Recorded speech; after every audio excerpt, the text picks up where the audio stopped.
이스라엘 자손이 자기들의 성읍에 거주하였더니 일곱째 달에 이르러 모든 백성이 일제히 수문 앞 광장에 모여 학사 에스라에게 여호와께서 이스라엘에게 명령하신 모세율법책을 가져오기를 청하매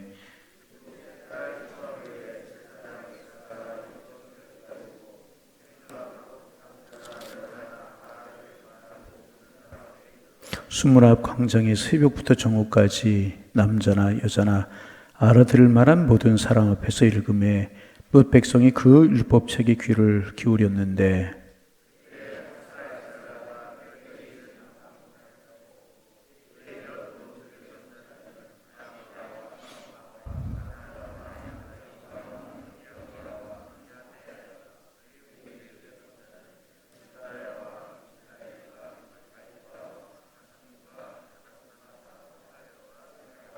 에스라가 모든 백성 위에 서서 그들 목전에 책을 펴니 책을 펼 때 모든 백성이 일어서니라.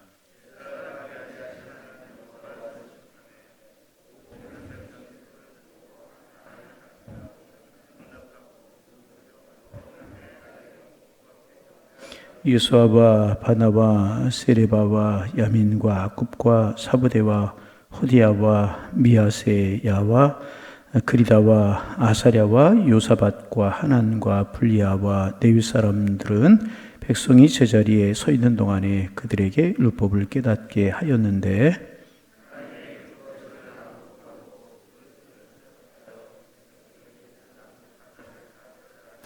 백성이 율법의 말씀을 듣고 다 우는지라 총독 느헤미야와 제사장 겸 학사 에스라와 백성을 가르치는 레위 사람들이 모든 백성에게 이르기를 오늘은 너희 하나님 여호와의 성일이니 슬퍼하지 말며 울지 말라 하고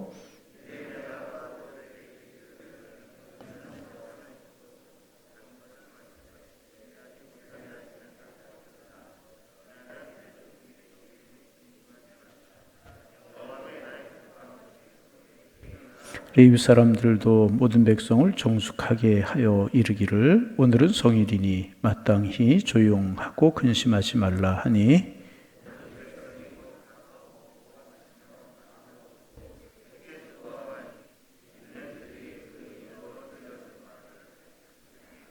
아멘. 느헤미야를 계속해서 묵상하고 있는데 느헤미야는 우리가 아는 것처럼 이스라엘 백성들이 바벨론 70년 포로 생활을 끝내고 이제 돌아오게 되는데 한꺼번에 돌아오지 못하고 3차에 걸쳐서 돌아옵니다. 그들이 살고 있는 바벨론이라고 하는 땅은 발달된 그런 곳이었었고 고구 예루살렘은 황폐해지고 무너졌었습니다. 그러니까 돌아오기가 힘들었고 돌아오는 길이 쉬운 길이 아니었었습니다. 그러자 이제 망설이고 있는 백성들을 수룹바벨, 에스라, 느헤미야 같은 사람이 나타나서 다시 말하면 하나님이 세우셔서 고구로 돌아가자 권면해서 그들이 3차에 걸쳐 돌아오는데 한 9만 5천 명가량이 돌아오는 겁니다. 그래서 우리가 쭉 나눴던 것처럼 수룹바벨이 1차로 백성들을 한 4만 5천 명 정도 4만 9천 명 정도 권면에 돌아와서 성전을 재건합니다. 자세한 설명은 다 나누었기 때문에 하지 않고 그 다음에 이제 에스라가 백성들을 권면에 돌아와서 성전을 건축했는데 또 범죄하고 하나님 앞에 패역을 하고 그러는 거예요. 그래서 그러면 안 된다. 하나님께로 돌이켜야 된다. 영적 재건을 하고 그 다음에 이제 우리가 느헤미야를 나누고 있는데 느헤미야가 총독으로 임명이 돼서 와서 무너진 성벽을 수축하고 재건하는 이런 일을 하게 되는 겁니다. 우리가 쭉 묵상했던 것처럼 거룩한 하나님의 사역에는 항상 방해가 있게 마련이에요. 여러분 이거 꼭 기억하셔야 됩니다. 순탄하게 모든 것이 잘 되고 그럴 것이라고만 생각하지 마세요. 신앙생활에도 방해가 있고요. 기도생활에도 방해가 있고요. 내가 예배생활 좀 잘해보려고 하면 방해가 있을 수밖에 없는 겁니다. 거룩한 하나님의 사역은 방해하는 세력이 악한 세력이 있게 마련입니다. 산발라 도비아 게셈 조직적으로 성벽을 수축하는 일을 방해하잖아요. 안 되니까 느헤미야가 왕이 되려고 한다. 모함까지 하면서 방해를 하게 합니다. 그런데 느헤미야는 하나님 앞에 기도하면서 백성들을 독려하면서 52일 만에 성벽을 수축합니다. 하나님이 도와주셨고 여러분 거룩한 사역은 방해가 있을지라도 반드시 이루어지게 되는 것임을 믿으시기를 바랍니다. 틀림없는 왜 하나님이 하시는 일이기 때문에. 여러분 어떤 거룩한 뜻을 품으셨어요? 어떤 아름다운 뜻을 품으셨어요? 방해가 있을 수 있고 어려움이 있을 수 있지만 반드시 이루어지게 되는 것이라. 우리가 좀 믿음으로 세우리라. 어려움이 있어요. 그러나 하나님이 세워주셔요. 내 사업장을 하나님의 사업장 만들리라. 방해가 있고 어려움이 있을 수 있어요. 그러나 하나님이 세워주시게 되는 것이라. 52일 만에 요세푸스라고 하는 사람 말씀드린 것처럼 52일 만에 이것은 도저히 불가능한 것이다. 그래서 2년 5개월 그렇게 걸렸을 것이다. 그렇게 이야기를 이제 합니다. 근데 성경이 말하고 있기를 전체를 다 보수한 세우는 데는 그렇지만은 무너진 데를 쌓고 뚫어진 데를 메우고 이렇게 보수하면서 성벽을 재건해 나가서 52일 만에 이제 성벽을 재건하게 된 것입니다. 그리고 성벽을 이렇게 수축하고 나서 하는 것이 뭐냐? 백성들을 다 성문 앞 광장으로 모이게 하는 거예요. 그리고 이제 무엇을 하느냐? 에스라, 느헤미야, 레위인들이 백성들에게 율법을 낭독하는 거예요. 우리로 말하면 하나님의 말씀을 낭독하는 겁니다. 여러분, 성벽을 수축하고 다른 것 한 것이 아니고 하나님의 말씀을 붙들고 하나님 앞에 경배와 찬양과 예배를 드렸다는 거예요. 우리나라에 이제 공식적으로 선교사님이 들어온 연대를 1884년이라고 이야기하죠. 언더우드 펜셀러 목사님이 부활주일 아침에 제물포항에 들어오게 됩니다. 1884년이 된 이유는 뭐냐 하면 1882년에 조미 수요 조약이라고 하는 게 맺어져요. 우리나라가 시국이 되어서 서양 사람들이 들어올 수가 없었죠. 그런데 이제 1882년에 조선과 미국이 수요 조약을 맺어요. 그래서 오구할 수 있도록, 왕래할 수 있도록 이제 그렇게 조미 수요 조약이 맺어지게 되고, 그 후에 2년이 지나고 난 다음에 공식적인 선교사님이 들어오게 되는 겁니다. 그래서 우리나라 개신교 선교 역사가 시작이 되는데, 그 이전으로 한 30년 그 이전에 사실은 선교사님이 우리나라에 들어왔었죠. 그분이 누구냐면 토마스라고 하는 선교사님. 여러분 많이 들어보셨을 겁니다. 토마스 선교사님의 원래 사역지는 중국이었었어요. 근데 중국에 와서 그때는 이제 일찍 결혼하던 그런 때였었던 것 같아요. 20대 초반의 나이였던 토마스 선교사님이 중국에 와서 선교를 하다가 사모님이 풍토병에 걸려서 임신한 채로 세상을 떠나는 거예요. 참 얼마나 마음 아픈 이야기입니까? 중국의 웨일즈 지방에 있었던 그런 분인데 낯선 곳, 물선 곳에 와서 복음 하나 붙들고 20대 초반의 나이에 우리나라에 들어와 선교할 때 토마스 선교사 나이가 23살이었습니다. 그런 곳에 와서 이제 사모님이 세상을 떠나고 아이를 가졌는데 그 마음이 어떻겠어요? 그래서 이제 중국 지역을 여행하고 있다가 이제 만주로 오게 됩니다. 그래서 이제 여러 가지 이유로 우리나라에 이제 한번 잠깐 배를 타고 들어왔다가 조선을 향한 뜨거운 마음이 이제 들게 되는 겁니다. 그래서 중국으로 다시 들어갔다가 제네럴 셔먼이라고 하는 상선을 타고 대동강변을 거슬러 올라가지고 이제 우리나라에 들어오게 됩니다. 토마스 선교사님이 이제 통역관 이런 자격으로 오게 되지만 사실은 선교하기 위해서 들어오게 돼요. 23살의 나이에.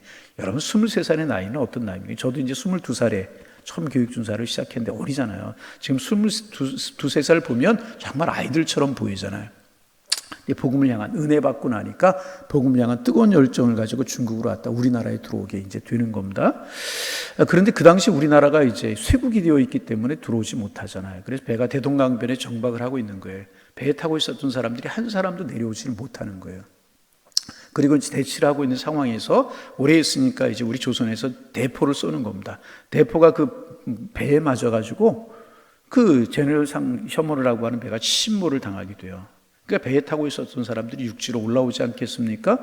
그 중에 한 분이 누구냐면 토마스라고 하는 선교사님이라고 하는 분. 23살의 나이에 성경책 품에 안고 육지로 올라오게 되는 겁니다. 그리고 이제 그렇게 육지로 올라온 사람들이 다 잡혔어요. 그러니까 쇠국이 되어 있었기 때문에 이제 우리나라 들어오면 이게 문제가 되잖아요. 그래서 이제 들어온 사람들을 처형하고 그러는 거예요. 토마스 선교사님도 처형을 당하게 되었어요. 성경책을 품에 안고. 그때 이제 그때는 망나니가 이제 목을 베어서 사람들을 죽이고 그렇지 않습니까? 그래서 이제 그때 망나니가 누구냐? 박춘건이라고 하는 그런 사람이었었는데 이 박춘건이라고 하는 사람이 이제 망나니 칼을 가지고 목을 치려고 하는데 이 젊은 서양 사람, 수염도 나고 서양 사람이 간절한 마음으로 무엇인가를 전해주려고 하는 그런 것이 느껴지는 거예요. 간절한 눈빛이 느껴지고 간절하게 받으라고 하는 그래서 말은 안 통하니까 그런 말이 느껴지게 됩니다. 그래서 이제 그 책을 받고 토마스 선교사는 거기서 이제 망나니에 의해서 박춘권이라고 하는 사람에 의해서 순교를 하게 되는 겁니다. 그리고 나서 박춘권이 이제 자기 집에 갔는데 몇 날 며칠을 떠나지 않고 그 서양 사람 얼굴이 생각이 나는 거예요. 뭔가 간절한 눈빛, 무엇인가를 간절히 전해주기를 원하던 그런 눈빛이 머릿속에 떠올라서 지워지지가 않는 겁니다. 그리고 나서 그가 전해준 책이 무엇인가? 라고 그 책을 펴서 들게 돼요. 그 책이 무엇이었었어요? 하나님의 말씀인 성경이었단 말이죠. 그리고 그 성경을 읽다가 이 사람이 회심의 체험을 하게 되고 하나님을 만나게 되는 거예요. 그리고 초대교회의 영수가 되었다는. 영수가 뭐예요? 선교사님들이 들어와서 이제 선교를 몇 사람 안 계시고 또 목사님들이 안 계시고 그러니까 일찍 예수 믿은 사람, 그 교회를 책임지는 그런 분들을 영수라고 불렀잖아요. 지금으로 하면 전도사님인가요? 장로님, 전도사님, 그런 이제 그 직위를 겸한 직위가 영수라고 이야기를 할 수 있는데, 영수가 되어서 한국교회를 세워나가는 초석을 놓은 그런 분이 됐다는 거죠. 그 외에 뭐 여러 가지 이야기를 나눌 기회가 있으면 이제 좀 한 번씩 나누게 되는데, 오늘 아침에 이 말씀으로 말씀을 시작하느냐 하면 하나님의 말씀이 능력이라는 거예요. 망나니 선교사님의 목을 치던 사람이었어요. 근데 그가 전해준 성경 말씀을 펴서 듣고 있다가 그가 하나님을 발견하고 예수님을 발견하고 은혜를 받게 되었다는 거예요. 여러분, 하나님의 말씀이 능력인 줄로 믿습니다. 하나님의 말씀을 제대로 만나기만 하면 변화되지 않는 사람이 없게 되는 것이라. 그래서 여러분, 늘 말씀 들을 때, 말씀 읽을 때 그런 마음 가지시기를 바랍니다. 주님, 은혜를 주옵소서. 눈을 밝히어 하나님의 뜻을 발견하게 하여 주옵소서. 사실 인터넷 뭐 영상 이런 거, 방송이 이런 거보다 더 소중한 거, 직접 말씀을 듣고 내 손에 말씀을 듣고 읽는 게, 이게 여러분 훨씬 더 중요한 거예요.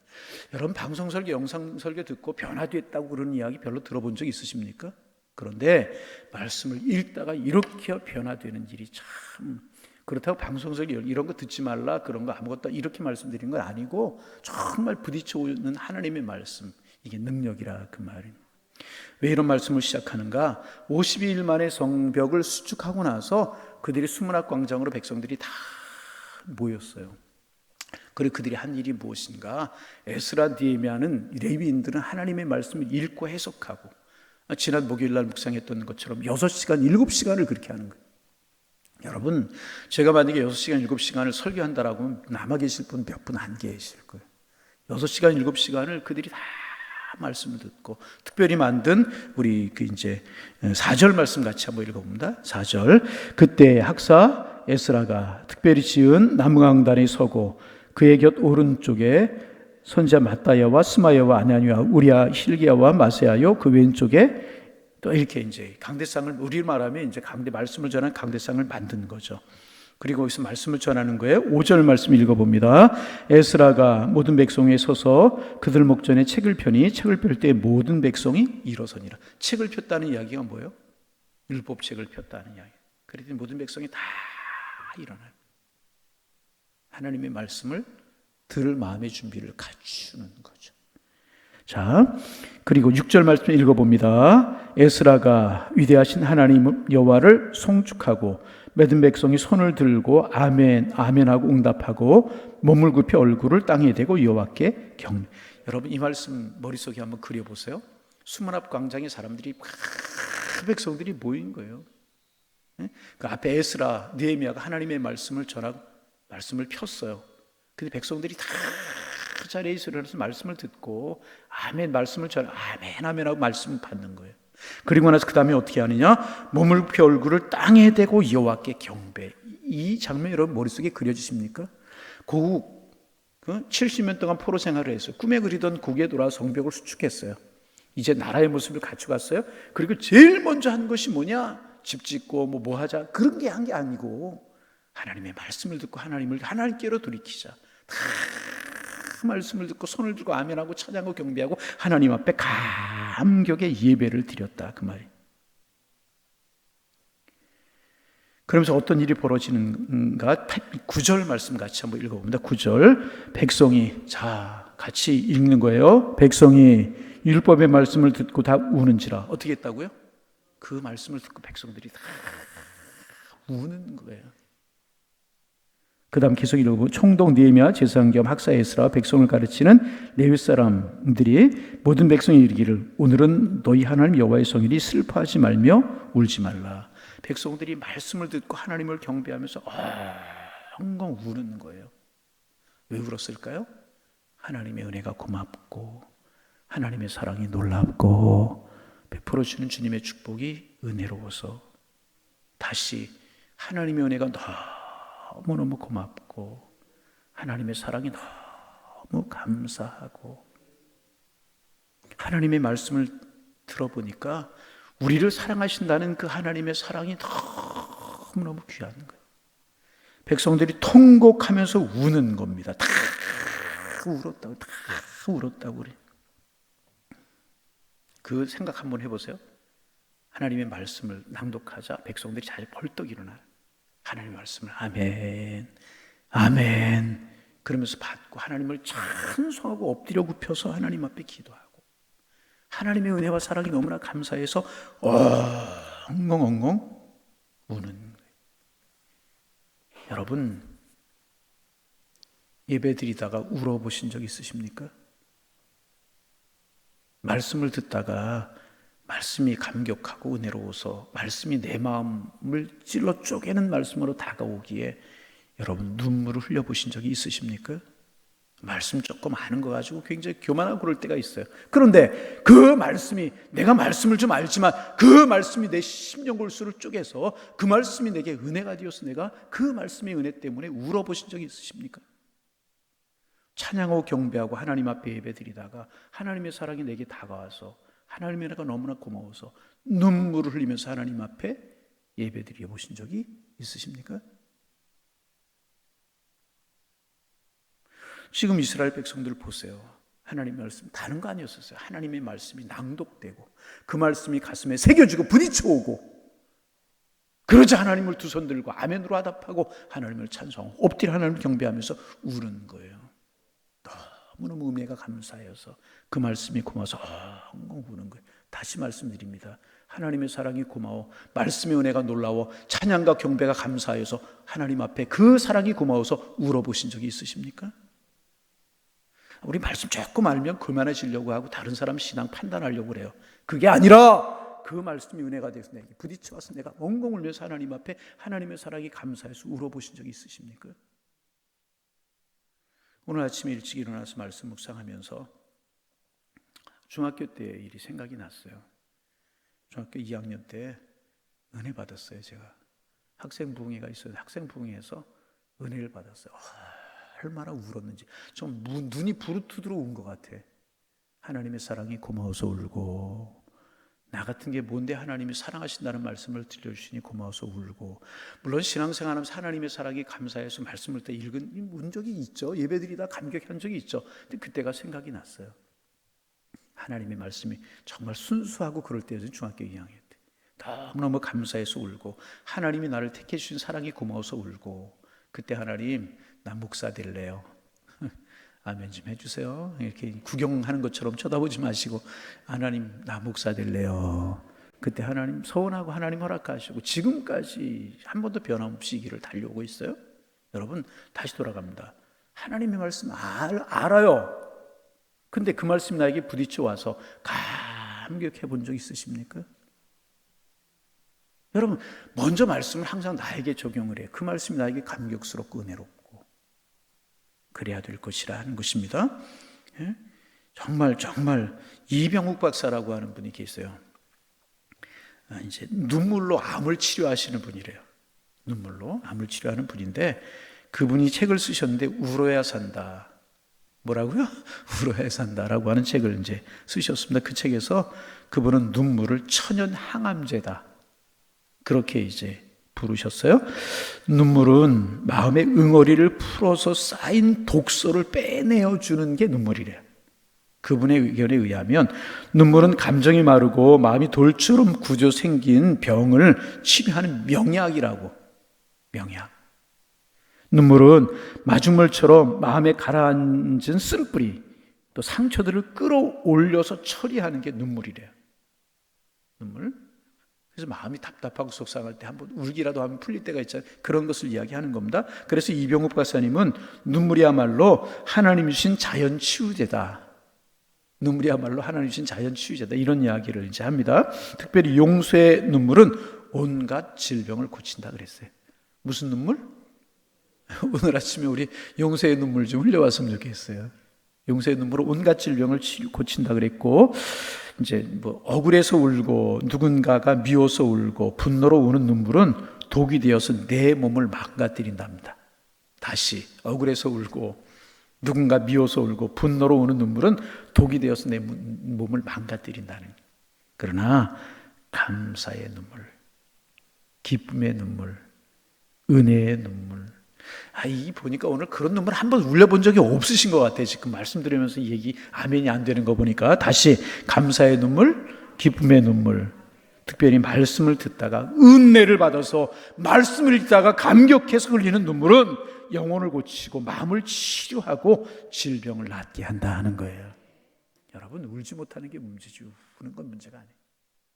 여러분, 이왕 울 바에야 여러분 억울해서 울고 누군가 미워서 울고 분노해서 울고 이런 눈물이 아니라 감사해서 울고 기뻐서 울고 주님의 사랑이 너무너무 고마워서 울고 말씀을 읽다가 말씀을 듣다가 예배를 드리다가 그 은혜가 돼서 울고, 응? 그런 눈물 흘리는 우리가 되기를 소망합니다. 그래서 울 수 있는 것은 복입니다. 여러분 가만히 생각해 보세요. 내가 기뻐서 감사해서 하나님에게 고마워서 울어본 적이 있는가? 아니, 울어본 적이 언젠가? 오늘 본문에 보면 백성들이 말씀을 듣고 너무너무 감사하고 기뻐서 엉엉엉엉 울고 있는. 9절에 보면 말씀을 듣고 울었다.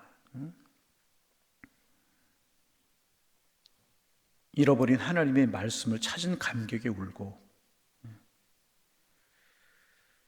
오랜 세월 말씀 없이 산 시간들이 부끄러워서 울고, 꿀보다 송이꿀보다 더 단 말씀의 은혜가 고마워서 울고, 백성들이 엉엉 울었다는 것입니다. 우리는 하나님을 떠났는데 하나님께서는 자기 백성을 버리지 않고 지키시고 보호하시고 인도하셨다는 사실이 깨달아져서 그 은혜가 너무너무 행복해서 울고 백성들이 울었다. 자, 말씀에 대해서 좀 시간이 있어 말씀을 마치려고 하는데, 여러분 이 말씀 기억 한번 머릿속에 한번 그려보세요. 성벽이 이렇게 완공이 됐어요. 다른 것 하지 않고 백성들이 수문학 광장으로 다 모였어요. 말씀을 선포하는 에스라 느헤미야 앞에 서고 제사장들이 앞에서 말씀을 낭독하는 거예요. 그런데 여러분 백성들만 울었겠습니까? 말씀을 낭독하던 지도자들이 울고 백성들이 울고.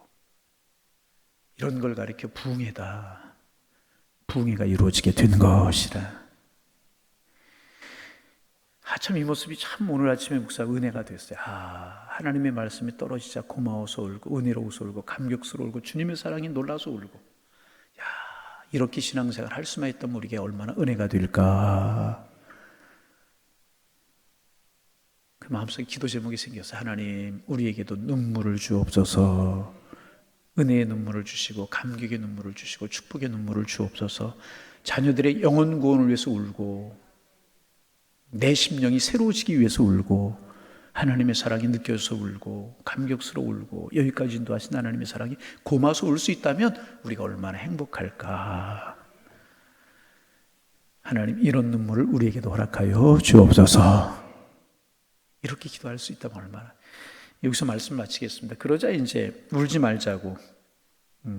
자, 이제 그냥 읽기만 하고 마칠까요? 9절 10절 같이 한번 읽어봅니다. 백성이 율법의 말씀을 닫고 우는지라 총독 느헤미야 제사장 겸 학사 에스라와 백성을 가르치는 레위 사람들이 모든 백성이 이르기를 오늘은 너희 하나님의 여호와의 성일이니 슬퍼하지 말며 울지 말라 하고, 10절 느헤미야가 또 그들에게 이르되 너희는 가 살찐 것을 먹고 단 것을 마시되 준비하지 못한 자에게 나누어 이날은 우리의 주일의 성일이니 근심하지 말라. 여호와로 인하여 기뻐하는 것이.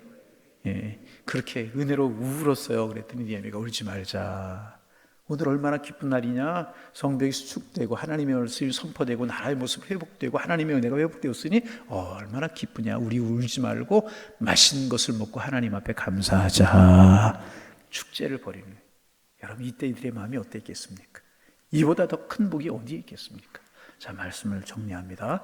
우리 하나님의 말씀을 우선으로 생각하고 말씀이 주는 우리 은혜가 우리를 감격시켜서 우리가 기뻐서 울고 은혜로서 울고 울면서 하나님 앞에 축제의 삶을 살아가는 우리가 되어서 감격으로 주님 섬기고 은혜 가운데 살아가는 우리의 모습, 오늘 이런 모습으로 살아가는 축복이 우리에게 함께 하시기를 주님의 이름으로 축원합니다.